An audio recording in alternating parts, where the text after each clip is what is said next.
Bismillahirrahmanirrahim. Puisi ini berjudul Anjing Kurap, karya Rahma Sarita.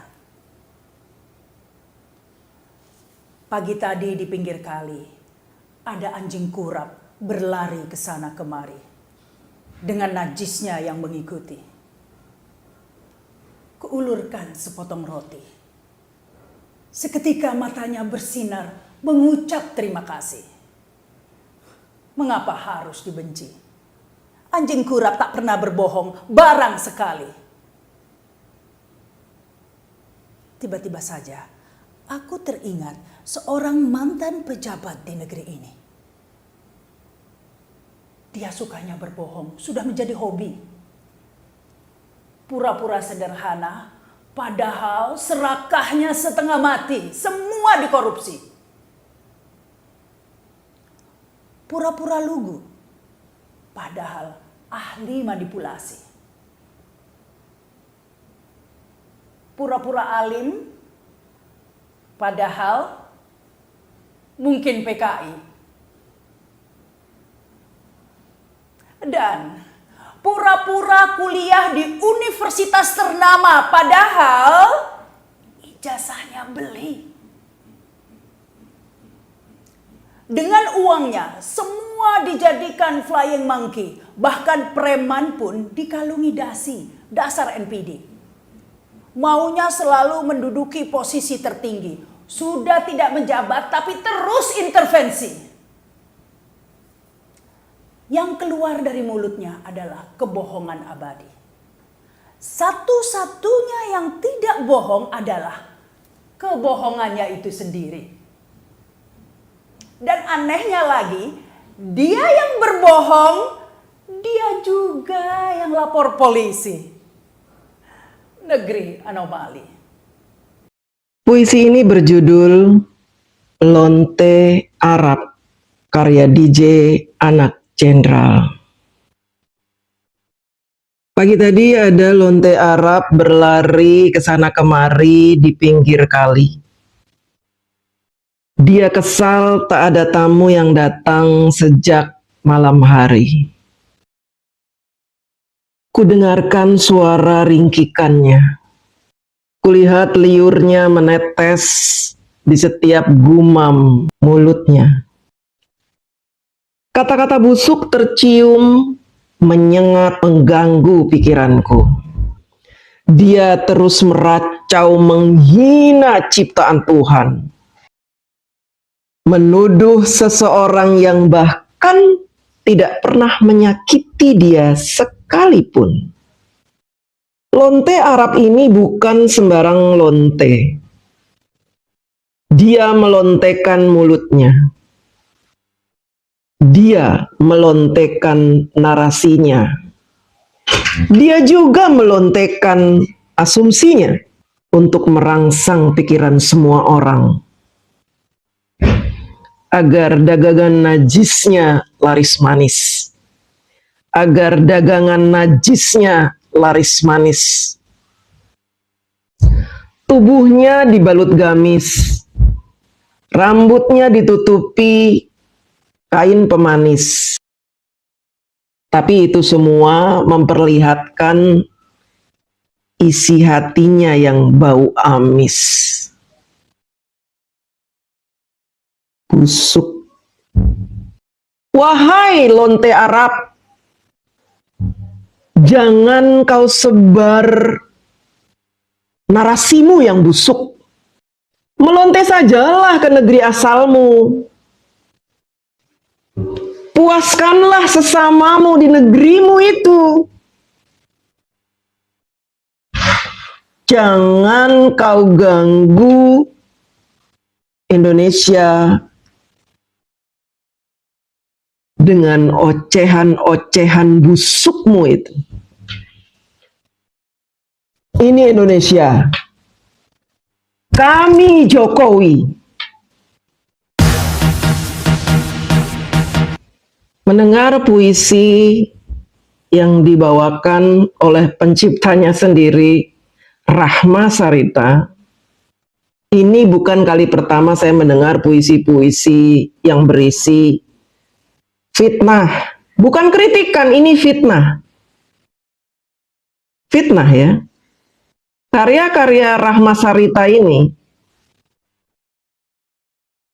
yang berbentuk puisi, isinya semua fitnah. Tidak ada kebenaran sedikit pun. Dia sengaja membuat puisi supaya dia tidak terkena undang-undang ITE. Dia menyindir-nyindir, dia ambil tema yang menarik, tema yang sedang booming, dan memang bagian dia membuat puisi untuk memberikan sebuah kesimpulan bahwa Pak Jokowi itu pembohong, pendusta, koruptor. Dalam puisinya disebutkan apa? Mantan pejabat. Pak Jokowi dituduh NPD. Padahal teman-teman, NPD itu apa? Jangan kamu bahas NPD dari sisi kamu sendiri. Karena bisa jadi kamulah yang NPD. Jadi sering orang menuduh orang lain ini NPD, menuduh orang lain ini pembohong, menuduh orang lain ini koruptor, padahal dirinya sendiri yang NPD, yang pembohong dan koruptor. Saya rasa si Rahma Sarita ini punya gangguan jiwa karena masalah rumah tangganya. Sehingga untuk melampiaskan kemarahannya, dia mencaci maki Pak Jokowi lewat puisi-puisinya. Kalau ditanya, emang puisi kamu itu ditujukan kepada Pak Jokowi? Pasti dia nggak ngaku. Loh, saya kan bisa siapa saja. Itu kan bisa siapa saja. Itu kan hanya karya seni. Ndas muamoh karya seni. Karya seni kok terus-terusan nyindir-nyindir Pak Jokowi. Rahma Sarita, jangan pengecut kamu. Alasan mengkritik tapi membuat puisi. Sebutkan namanya. Jangan kamu umpet di balik puisi-puisi busukmu itu. Saya ingat puisi dia yang pertama itu, Negeri Para Penyamun. Kamu itu penyamun.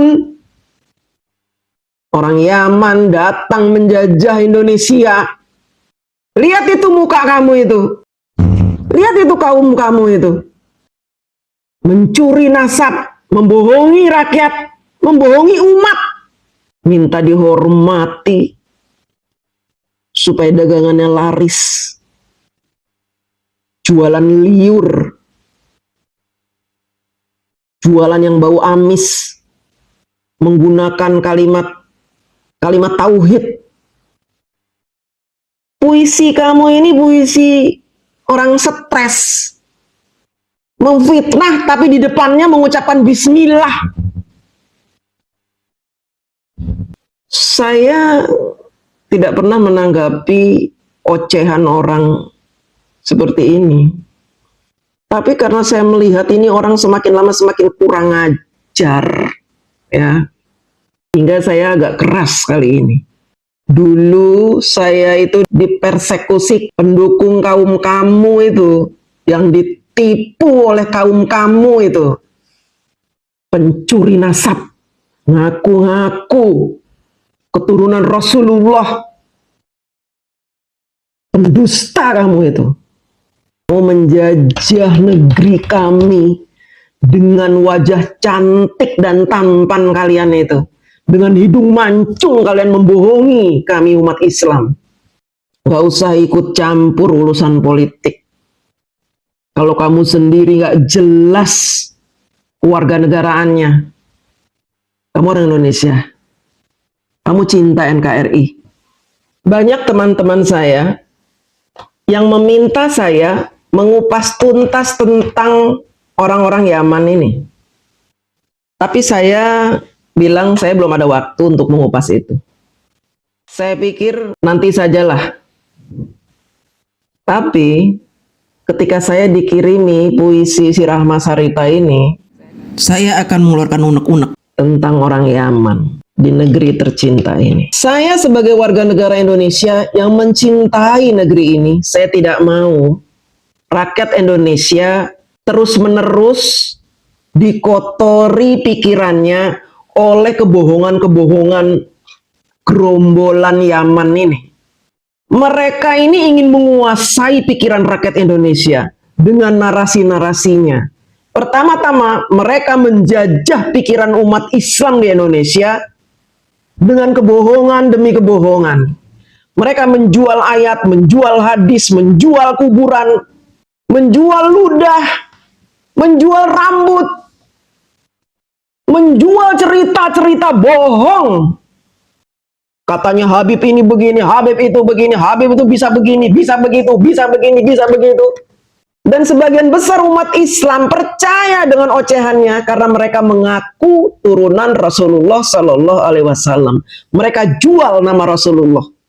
Kalian tahu di Bogor itu tempat berkembang biaknya orang Yaman. Mereka meniduri perempuan-perempuan Bogor hanya bermodalkan nikah mut'ah, nikah kontrak. Apakah Rasulullah pernah mengajari kita nikah kontrak? Tapi mereka melakukan itu hanya untuk menyalurkan hasrat libido.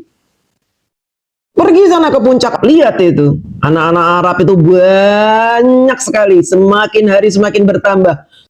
Jumlahnya sudah bukan 1, 2, 3, ribuan anak-anak Arab tanpa ada bapaknya. Perempuan-perempuan Bogor cuma ditiduri untuk dinikmati, dikasih duit, kemudian ditinggal pergi. Itu kelakuan si kaumnya Rahma Sarita. Kenapa Rahma Sarita tidak memprotes itu? Protes kaum kamu itu. Laki-laki brengsek yang cuma numpang kencing kemudian pergi begitu saja. Ada lagi yang lebih gila. Datang, menikah di sini, ngaku-ngaku sebagai keluarga pahlawan. Ngaku-ngaku sebagai orang yang paling berjasa di negeri ini. Mereka ngaku-ngaku supaya apa? Supaya rakyat Indonesia mendukung mereka. Supaya mereka ini dihormati. Wahai bangsa Indonesia, buka mata, buka telinga. Kalian itu sedang dijajah. Pernah nggak kalian lihat turunan Yaman mau menikah dengan orang Indonesia asli? Bukan dikawin kontrak, dinikahi, dibiayai, dihidupi sampai tua. Ada nggak? Tidak ada. Karena mereka menganggap bangsa Indonesia itu budak, tidak cocok dijadikan pasangan hidup. Dan kalian yang hidung-hidungnya pesek seperti saya ini, mau saja menjilat-jilat mereka yang merendahkan kalian, yang tidak menganggap kalian orang yang selevel dengan mereka. Makanya si Sarita ini berani menghina Pak Jokowi. Kenapa? Karena dia merasa dia lebih hebat dari Pak Jokowi. Dia merasa dia punya kedudukan lebih tinggi karena dia orang Arab. Apa jasa Rahmat Sarita buat negeri ini? Apa jasa-jasa orang-orang Yaman itu buat negeri ini? Apakah mereka sudah menciptakan karya-karya? Sebagaimana Pak Jokowi. Kenapa dia mencaci maki, menghina, dina? Dibiarkan saja. Kenapa tidak ada yang berani membungkam mulutnya Sarita itu? Kalau memang kalian rakyat Indonesia menginginkan negeri ini aman, damai, jangan beri panggung orang-orang yang hidungnya mancung,